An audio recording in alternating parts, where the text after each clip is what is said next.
Meu nome é Luciana, eu sou executiva de Customer Experience e eu também estou na TV Relacionamento.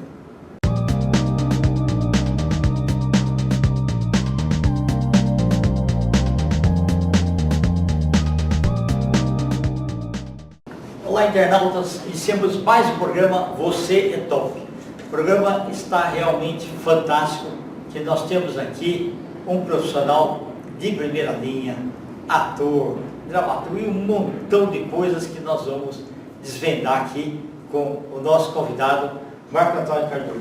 Marco, gratidão, muito obrigado pelo seu tempo, pela sua disponibilidade aqui. Tá? Eu que agradeço a TV Relacionamento e ao convite amável. Muito obrigado. Marco, conta um pouquinho para os nossos internautas onde você nasceu, né? Um pouquinho da sua carreira profissional, até bom, não precisa falar tudo, porque nós não teremos uma outra sua como, né, do gestão executivo. Mas eu queria que você falasse aí como que o teatro entrou na sua vida. Pois não, eu nasci em São José do Rio Preto, interior de São Paulo. É a terra quente, viu? Terra quente, mas vim aqui para a capital, muito sol, de fato. Vim aqui para a capital logo cedo, né? Já sempre envolto com a literatura, isso eu herdei um pouco dos meus pais, o gosto por ler, por estudar, e de forma assim, sempre livre, sempre à vontade, independentemente do que os professores pediam, isso me acompanhou e me acompanha até os dias de hoje, sou de fato um leitor voraz. Leitor de livro de papel, né? Suporte, né? Que eu sou de 1968, então nós tínhamos esse suporte e que eu uso até hoje. Eu leio também em outros suportes, mas de fato me atrai muito. Sou um chamado rato de biblioteca, que sempre ensino e tal. E aí eu entrei no direito, né? Mas sempre também com a arte. Quando jovem tinha uma banda de rock and roll, tocava bateria. Opa, que bacana! Versátil, então, né? E assim, a gente nota que, ao contrário do que muitos poderiam pensar, isso sempre me ajudou. Isso sempre, na organização do meu horário, sempre dinamizou meu tempo. Realmente equilíbrio também. Trouxe equilíbrio. Então não me atrapalhou nem no trabalho, nem nos estudos. Concluí a faculdade de Direito, né? Mas sempre acompanhado com esse recurso da literatura e da filosofia espírita. E é aqui que começa também o meu gosto pela arte e pela arte teatral. Então, eu já tinha um gosto pela arte, mas ela floresceu melhor, por assim dizer, com a doutrina espírita, né? Que não é exatamente uma religião, é uma filosofia. Sim. Se funda no tríplice aspecto, né? Ciência, filosofia e religião, de modo que ela é bem abrangente, ela não exige nada formal. O que ela pede é a sua reforma moral, você crescer como pessoa, ir sempre melhorando, fazer o outro aquilo que você gostaria que fosse feito para você e assim por diante. E aí a arte, com essa sensibilidade cristã, ela ganhou, ela me deu uma dimensão muito grande. E eu comecei então com o teatro transcendental, teatro amador, dentro de casa espírita, mas também levando muito a sério, porque, embora não um público pagante, mas é um público que estava ali, de prestigiando e que merecia o melhor nosso. Então a gente sempre se debruçou com as obras de Francisco Cândido Xavier, trabalhando com a presidente do nosso centro, Isabel Mazzucati, que foi muito amiga de Chico. Nosso centro é o Centro Espírita Jesus Redivivo, que eu tenho assim, um profundo agradecimento. Sim. E quando eu fui fazer então as chamadas oficinas teatrais, fui fazer uma oficina teatral na Federação Espírita de São Paulo e conheci o James Holder, que inclusive já teve isso, perfeito.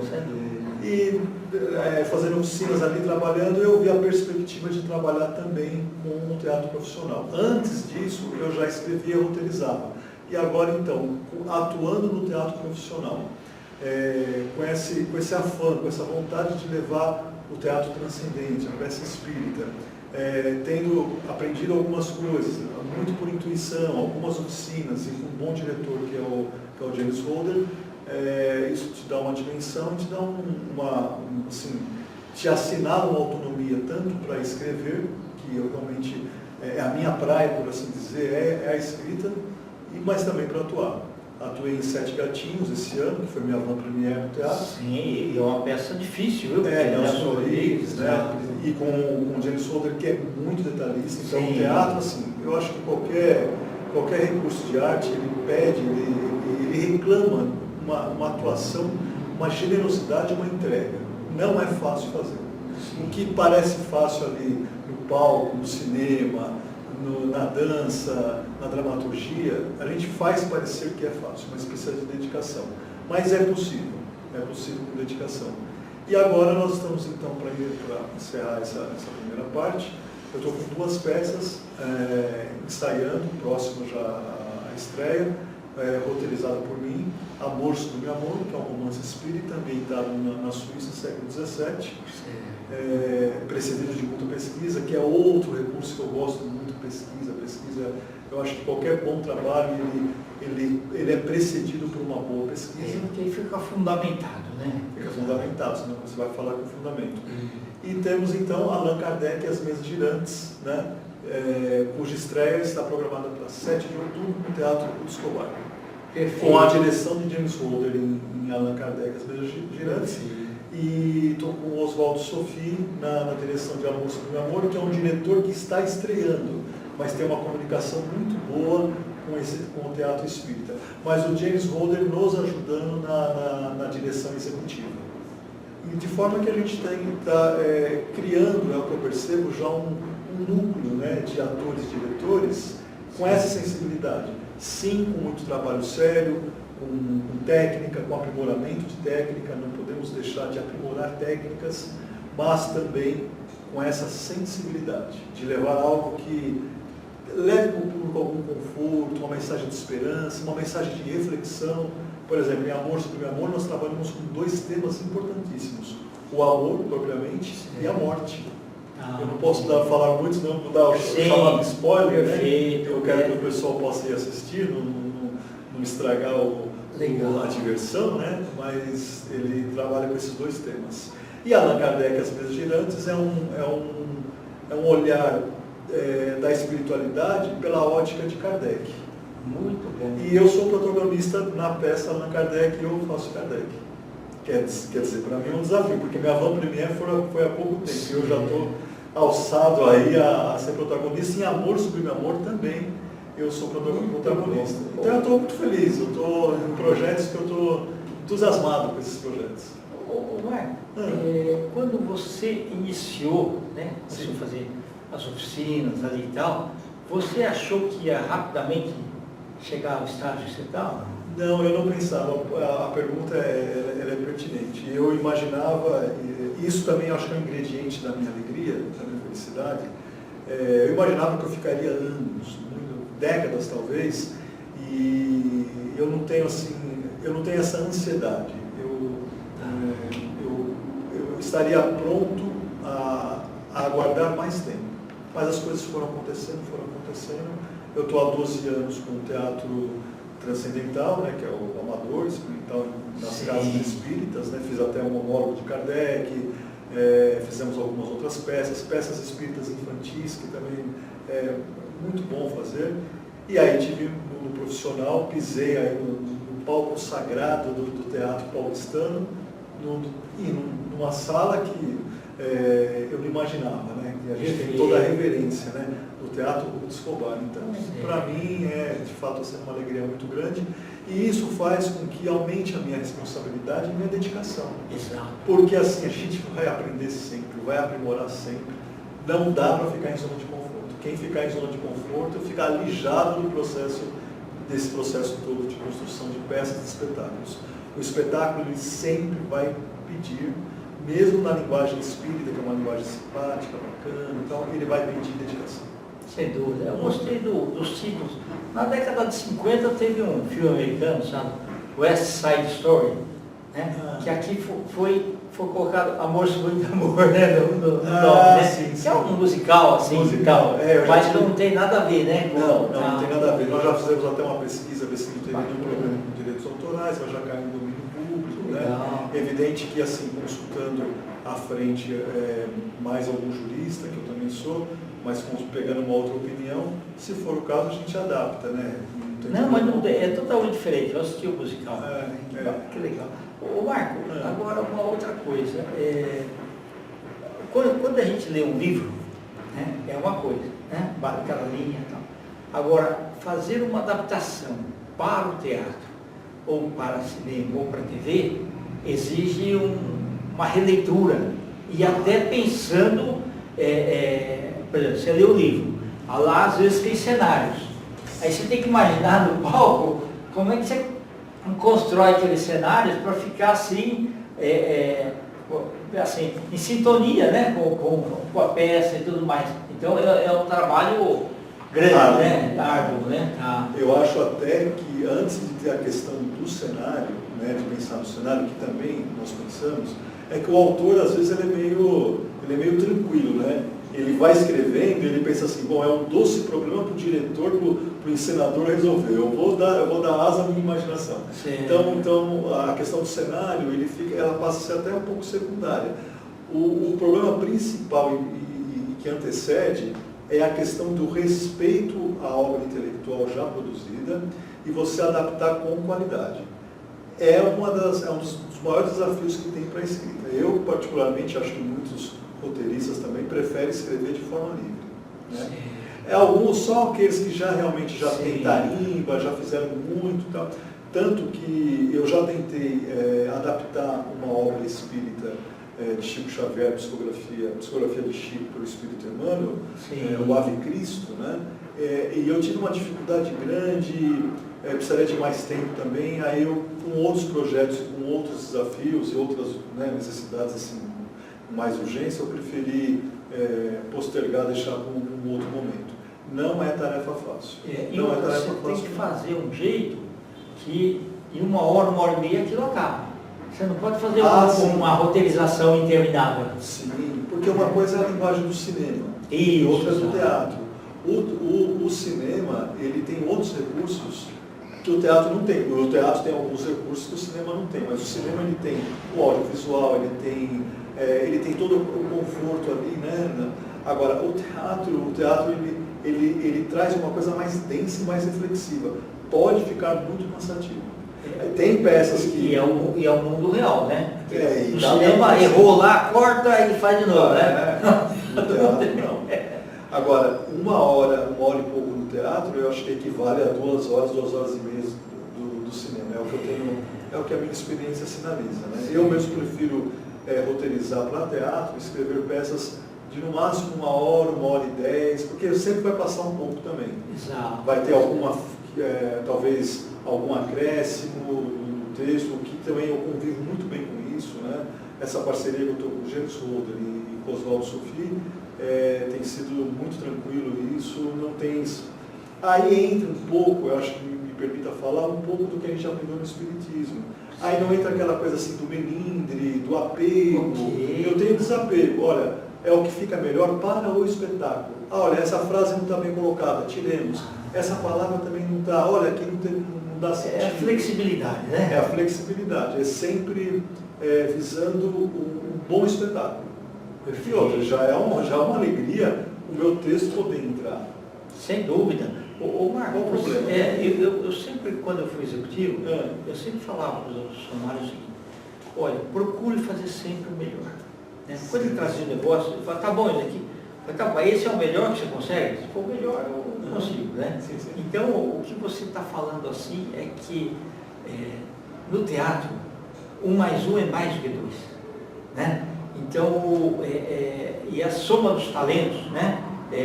Você, o James e todo o pessoal ali, essa soma dá mais do que 2, 3 pessoas, né? Não, isso é bacana. Muito mais, exatamente. Decuplica, né? Exatamente. Nós estamos fazendo os ensaios agora para Allan Kardec e assim, está cada vez melhor. Então, agora, o que eu digo, o que eu posso dizer, principalmente para quem está iniciando, não desanime.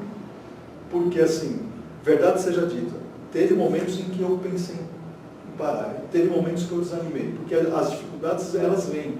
Só que quando você tem resiliência, dedicação, quando você deixa ego de lado mesmo. Sim. Porque um pouco de ego tem, mas você vai trabalhar isso quando você coloca essa força de vontade e você supera isso, o resultado que vem é tão bom esse resultado que você vai cada vez mais tendo segurança e sabendo, opa, essa dificuldade eu já passei, eu consigo passar por ela novamente. E você vai passando. Eu fiz o papel do Dr. Bordalo na peça Sete Gatinhos, um médico. Isso. E no começo, eu posso falar aqui tranquilamente, porque é a situação superada, no começo eu tive uma dificuldade ali para montar, para entender o que o diretor queria, cheguei a ficar irritado, estressado quase. Falei assim, não, mas espera aí, vamos respirar, vamos fazer os exercícios teatrais que a gente aprendeu, vamos respirar, vamos relaxar, vamos repensar. E uma coisa que, até falando um pouco de método, né, por exemplo, Eugênio Kuznets, ele fala muito sobre o saber ouvir. Certo. Ouvir, a capacidade de ouvir. Quando eu comecei a ouvir mais o outro, e não apenas as vozes do Marco, quando eu comecei a ouvir, eu falei assim, eu já sei, é Eugênio Kuznets, é ir pelo raciocínio. Porque ele fala o seguinte, tem dois tipos de atores, aquele que é genial e aquele que é talentoso. Normalmente, quem chegou no palco sagrado do teatro, ele já tem talento. Talentoso você já é, mas genial é outra história. E para ser genial tem dois caminhos, para abreviar. Para ser genial, ou você é genial por intuição, ou você é genial porque você usou o seu raciocínio, o seu trabalho de observação, de escuta, de análise de comportamento humano. Aí você vai fazer com técnica para você chegar na genialidade. E qual é o caminho melhor? O da intuição ou dessa técnica? O Eugênio Kuznets, que trabalhou com o Stanislavski, ele coloca que melhor é a técnica. Por quê? Porque o da intuição, ele até brinca, ele fala, o espírito baixou em mim, mas há momentos que o espírito não baixou em você, e aí você perdeu a genialidade. Entendo a técnica, você tem uma metodologia, né? Então foi isso que um diretor como o James Golder me fez entender. Opa, você tem que trabalhar técnica sim, sem preguiça. E aí eu recebo uma mensagem no meu centro espírita, que eu frequento, e a gente tem que ter humildade, porque a gente vai aprender sempre falando assim, você está com Kardec, com o projeto Kardec, ok. Então, trabalhar de permeio, trabalhar e sempre trabalhar. Simples, rápida, sintética, mas ela me vale até hoje. Trabalho, trabalho e trabalho. Muito bom. Ô Marco, quando você entrou pela primeira vez lá no fazer os sete gatinhos, sim, dá aquele frio na barriga? Dá, sim. E ao contrário, se não der, tem problema. Porque é sinal que você não está sintonizado. O frio na barriga dá. Agora, o que eu senti foi coisa curiosa, até comentei com o pessoal, com o elenco e com o diretor. Falei assim, olha, não pense que no teatro amador, no teatro transcendente, né, no teatro amador, o transcendente pode ser profissional também, no teatro amador ou teatro experimental, que você não sinta isso. Você também, eu estou no meu centro espírita, pessoas que me conhecem, naturalmente simpáticas já à peça. Vou sentir frio na barriga? Sente também. Sente, mesmo não sendo profissional. Sim. Sente da mesma forma. Então, quando eu fui, nisso que eu achei interessante, embora foi a minha van premiere, mas quando eu fui para o Sete Gatinhos e o Escobar na sala Miriam Muniz, eu não senti tanto. Por quê? Porque eu já tinha tido essa experiência com o centro. Senti um pouco. Sim. Sente um pouco, sente bastante. Mas eu encarei e consegui. E aí quando você começa, aí vem uma outra coisa que eu acho que é a cerejinha na ponta do bolo, que eu falo até para o pessoal que está comigo começando lá no nosso centro, no teatro do nosso centro, eu falo assim, olha, não esqueça de se divertir. E aí eu tenho também uma gratidão ao GAERD, Grupo Artístico Eduardo Ruiz Delado, que foi o primeiro jovem no nosso centro que morreu em acidente de moto, com 19 anos, de uma mãe coitada, cujos 9 filhos não vingaram, só esse que chegou aos 19 anos, e esse faleceu, a Chiquinha, que também já desencarnou. Ela também é retratada, ela é uma das mães no filme Chico Xavier, as mães de Chico Xavier. Entendi. É como se você tivesse vivido várias vidas, né? Cada peça que você faz dá uma experiência assim. É uma experiência. Inclusive você vai ter um personagem lá, né? Inclusive acontece uma coisa do teatro, que é no teatro, em qualquer linguagem teatral acontece, que é a catarse, né? Muitas vezes você não consegue superar alguma dificuldade, e aí isso acontece muito com o público, a catarse, mas eu acho que acontece com o ator também. Ele também aprende com o próprio personagem. Eu fiz um roteiro sobre a escravidão chamado IP Amarelo. E eu, palavra de honra, eu aprendi o próprio personagem principal, o escravo, que era o escravo resignado, uma pessoa de coração bom e um líder na sua comunidade. Eu aprendi com ele, eu fiquei pensando, como é que eu posso aprender tanto com um personagem que eu mesmo escrevi, ou por outra, que talvez escreveu por mim, né, porque eu sou um médium inspirado. Então, até que ponto a criação é minha? Então, é por isso que também a gente não pode se ufanar, não pode se arvorar, né? Porque nós somos participantes de um trabalho que é feito com várias inteligências, e no caso do transcendental, não só inteligências dessa dimensão, mas de outra. A espiritualidade está ajudando principalmente quando tem amor, boa vontade, né, riqueza de sentimentos, respeito pelo próximo, respeito pelo público. E é isso que então a gente está movimentando. Não existe ainda hoje uma escola falando de linguagem transcendental, mas eu penso que ela pode vir a existir, a linguagem transcendental. Carlos Vereza já trabalha com isso, Renato Pietro, Wagner de Assis do cinema, e tantos outros que às vezes os trabalhos não são tão, não chegam a ter sucesso, mas tem pequenos êxitos locais, e que são importantes, porque é a capilaridade, né? O bem chegando em todas as plataformas, em todas as comunidades, em todos os bairros, em todas as cidades. É nisso que eu acredito. Tá ótimo. Ô Marco, nós estamos nas instantes finais, eu quero que você venha várias vezes aí, em cada espetáculo que você estiver, né? E o elenco também, diretor, tudo, né? Isso. Eu queria que você deixasse seus contatos aqui, pessoal, Pois redes não. sociais. Então, o meu celular é 11, o celular de trabalho, fica à vontade, 97557-2002, Vacim, 11 97557-2002.